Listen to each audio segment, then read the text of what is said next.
Halo semuanya, balik lagi Stepian dari channel Teknosa ID. Kalau nih misalkan secara budget posisi kita udah ada di level flagship, biasanya sebagian besar dari kita bakal pilih iPhone. Tapi buat beberapa tipe user yang orangnya itu cross platform alias nggak bisa kalau hanya pakai satu merek smartphone aja. Saya termasuk salah satu orang yang kayak gitu. Udah terbiasa pakai iPhone dan Android buat dipakai secara bersamaan. Tapi khusus Android saya sama sekali belum pernah nyobain smartphone lipat dari brand manapun. Dan akhirnya di awal tahun 2022 ini saya nyobain Samsung Galaxy Z Flip 3 ini. Kebetulan seminggu yang lalu saya juga baru aja update software ke Android 12 dengan One UI 4.0. Dan ternyata rasanya pakai HP lipat itu lumayan nano-nano. Rame rasanya.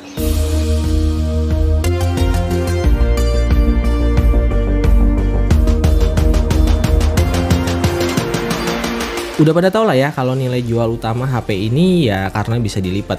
Sebuah user experience yang unik dan nggak bisa kita dapetin di HP lain bahkan untuk iPhone sekalipun. Kalau di posisi kebuka fungsinya sama kayak smartphone pada umumnya. Tapi di sini feels uniknya tetap ada. Rasio layar 22:9 bikin HP ini terasa kutilang, kurus, tinggi, dan langsing. Ujung jempol sama jari tangan saya bisa ketemu kalau pegang HP ini. Padahal tangan saya itu ukurannya kecil dan pendek. Terus apakah HP dengan layar panjang kayak gini enak dipakai? Jawabannya dibalikin ke user masing-masing. Tapi kalau dari saya pribadi, saya rasain HP ini nyaman banget. Buat buka notifikasi panel, jari nggak harus narik dari layar paling atas. Cukup di slide di sembarang tempat aja atau bisa juga jadiin fingerprint scanner sebagai shortcut gestur. Pakai fitur one hand mode yang jarang dipakai juga bisa.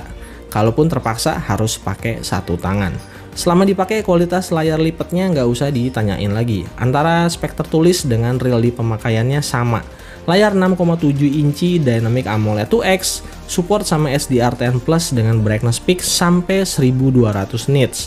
Jadi soal visual dan visibilitas HP ini gokil. Kalau diperhatiin seluruh bezelnya juga unik karena semuanya simetris alias punya ketebalan yang sama. Ini bikin estetika layarnya jadi lebih oke, terutama kalau di posisi landscape. Yang kurang fleksib paling di speakernya aja yang masih single. Jadi suaranya serasa kurang bisa ngimbangin layarnya yang udah cakep. Sekedar ngingetin kalau layar lipat pastinya punya konsekuensi. Di bagian ini wajib ditonton serius buat yang mau pakai HP lipat kayak gini. Yang pertama jelas, area di lipatan layar, terutama kalau dalam posisi layar mati. Ini sesuatu yang mutlak harus dibiasain. Yang kedua adalah area hinge-nya. Baik di layar maupun di body, ini adalah area yang sangat riskan kemasukan debu dan juga kotoran. Galaxy Z Flip 3 nggak punya dust protection atau perlindungan terhadap debu. Cuma punya IPX8 rating, jadi aman kena air, tapi riskan kalau kena debu dan kotoran. Makanya HP ini sangat saya tidak rekomendasi buat dipakai user yang selebor atau males. Karena saya pribadi sesekali harus membersihkan bagian ini. Sekedar mastiin nggak ada debu atau kotoran yang masuk. Yang ketiga harus selalu diingat kalau layar di bagian dalam HP ini dibuat pakai material UTG atau Ultra Thin Glass. Jadi secara durability pastinya nggak sekuat sama layar smartphone konvensional. Satu-satunya pelindung di layar ya screen guard bawaan. Uniknya screen guard ini enak banget buat disentuh atau digeser-geser. Ini tuh licin banget ya. Bikin navigasi dan scrolling di layar 120 Hz-nya jadi jauh lebih enak, bahkan kalau diadu sama flagship lain yang lebih mahal. Oh ya, pihak Samsung juga nggak rekomendasiin ganti screen guard ini di luar service center resmi mereka. So buat yang mau beli atau udah pakai HP ini, khusus di bagian layarnya harap sedikit diperhatiin. Kerumitan di bagian layar juga bikin Samsung lebih pilih taruh fingerprint scanner di samping barengan sama tombol power. Ini nggak jelek ya, cuma jadi berasa kayak HP mid-range aja. Di pantangan berikutnya, jangan pernah nyimpan HP ini dalam keadaan layar terbuka. Apalagi kalau dimasukin ke tas atau kantong celana. Jadi wajib banget dilipat biar layar dalamnya aman. Toh kalau buat sekedar lihat notifikasi bisa dikerjain di cover screen-nya. Di sini Samsung cukup peka, kasih jaminan garansi layar rusak buat ngeyakinin beberapa orang yang mungkin ragu sama daya tahan HP ini. Terutama di layarnya, saya sendiri dikasih garansi layar dari segala macam kerusakan lewat Samsung Care Plus selama 6 bulan. Lumayan bikin tenang setelah ngeluarin duit nyaris 15 juta rupiah. Kalau smartphone konvensional aja butuh software dan UI yang bagus, apalagi buat HP lipat kayak gini. Di sini Samsung kembali negesin kalau One UI adalah salah satu UI terbaik di jajaran universe Android. Update One UI 4.0 berbasis Android 12 bikin Z Flip 3 secara user experience jauh lebih smooth dibanding waktu pakai One UI 3.1. Virtual RAM 4GB udah bisa aktif secara otomatis buat bikin multitaskingnya jadi lebih gesit. Sementara untuk layout dan tampilannya emang nggak terlalu banyak berubah, karena basicnya One UI ya kayak gini. Ada sedikit tambahan color palette yang kita bisa pilih buat bikin warna layoutnya sesuai sama selera atau mood kita. Di One UI 4.0, layar panjang dari Z Flip 3 menurut saya bisa berhasil dikemas dengan sangat baik oleh Samsung buat urusan kenyamanan di user experience-nya. Contoh kecil aja ya, misalnya kita lagi buka menu setting. Nah, tampilan awalnya emang sama kayak UI yang lain, tapi begitu kita tarik ke bawah, layoutnya otomatis turun sekitar 3 cm. Ini tujuannya supaya jari-jari kita bisa lebih gampang buat akses tanpa harus nyentuh area di atas layar. HP dengan layar lipat wajib banget dimaksimalin buat entertainment dan produktivitas. Salah satu manfaat layar lipat adalah saya bisa nonton YouTube sekalian browsing atau main sosmed tanpa perlu repot-repot megang HP-nya. Tinggal ditaruh di atas meja dan semuanya beres. Dipakai buat yang lebih serius juga bisa. Misalnya kayak bikin skrip atau dokumen dengan posisi ditekuk yang bikin HP ini posisinya kayak ngetik di laptop. One UI 4.0 juga bisa bikin kita buka total 3 aplikasi sekaligus dalam satu layar. Semuanya berjalan dengan smooth. Fitur spesial yang mungkin hanya ada di HP lipat adalah Flex Mode. Fitur unik yang bikin layar bagian bawah jadi touchpad ini di aplikasi bawaan kayak galeri bisa jalan dengan mulus banget. Walau kalau untuk di aplikasi third party fitur ini belum bisa semaksimal kayak di aplikasi native bawaannya. Dulu HP lipat tuh identik sama orang yang kepribadiannya tertutup. Nah, beda cerita sama Galaxy Z Flip 3 yang justru ngajak usernya buat ekspresif. Pertama lewat cover screen yang sekarang bisa dipasang di wallpaper lebih dari satu. Nah, kayak gini, gimana? Keren kan? Harapan saya ke depan cover screen-nya bisa dipakai buat aplikasi-aplikasi kayak di layar utama. Ya, semoga aja. Jadi kesimpulannya selama saya pakai untuk One UI 4.0 di Galaxy Z Flip 3 ini adalah luar biasa banget. Samsung beneran kasih user experience yang emang seharusnya flagship tuh kayak gini. Di sini Samsung juga kasih semacam warning buat brand lain yang mau bermain di market yang sama. Sekali lagi, hardware yang bagus wajib banget ditunjang sama software yang bagus juga. Secara kasta, Galaxy Z Series emang selevel sama S Seriesnya Samsung. Tapi buat kamera kayaknya masih tetap dipegang sama seri S karena lebih lengkap. Z Flip 3 setup kameranya minimalis, cuma dua kamera belakang yang sama-sama resolusinya 12 megapiksel.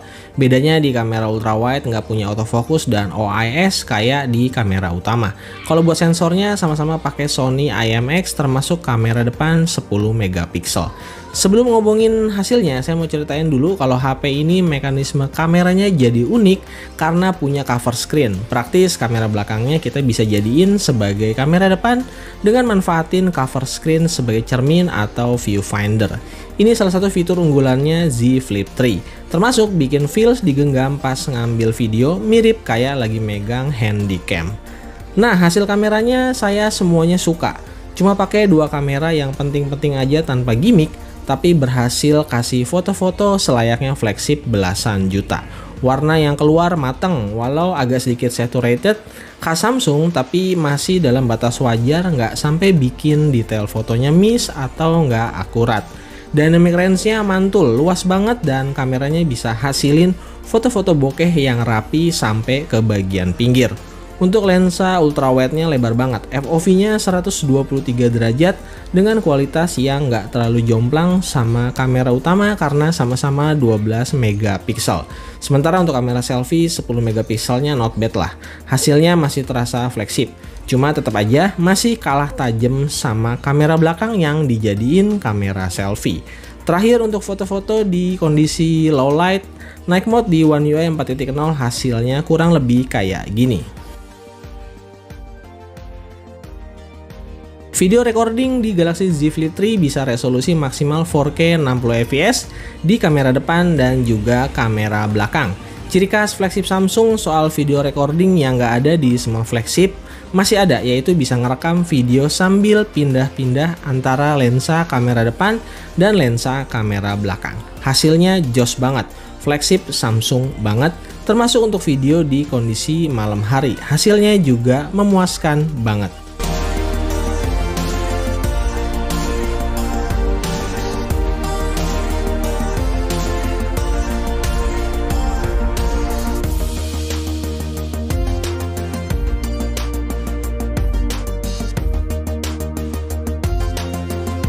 Kalau buat produktivitas dan kebutuhan harian jelas dong, Galaxy Z Flip 3 enteng buat ngapain aja.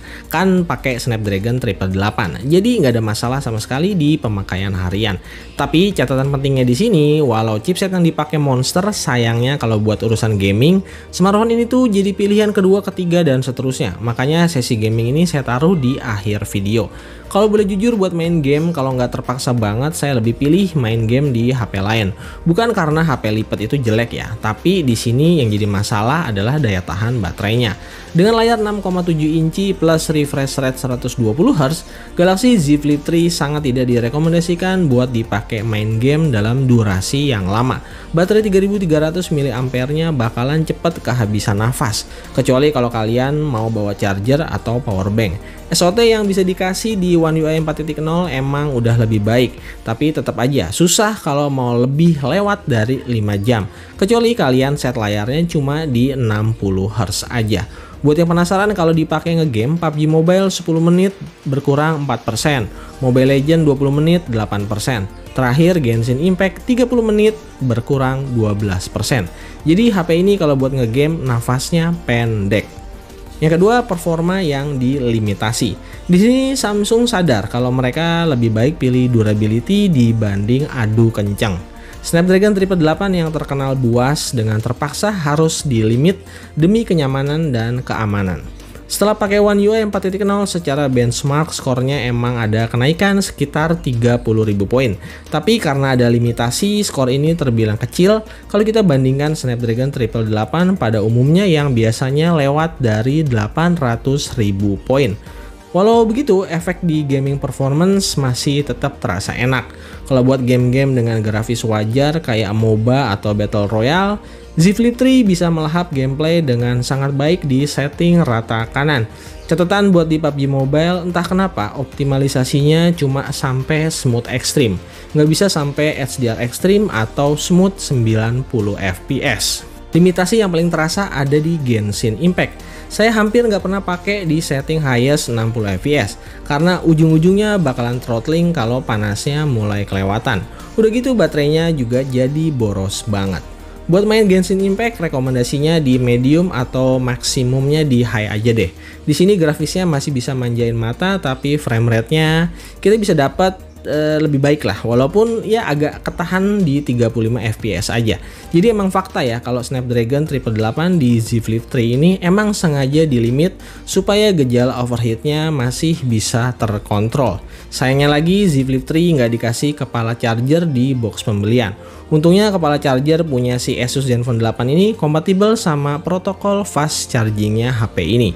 Jadi kalau mau keluar saya cukup bawa satu charger aja. Kecepatan chargernya juga gapnya jauh sama flagship yang lain karena cuma 15 watt aja. Dari 10% sampai penuh butuh waktu 1,5 jam. Untungnya fitur wireless chargingnya nggak disunat ya, tetap ada walaupun daya maksimalnya cuma di 10 watt aja.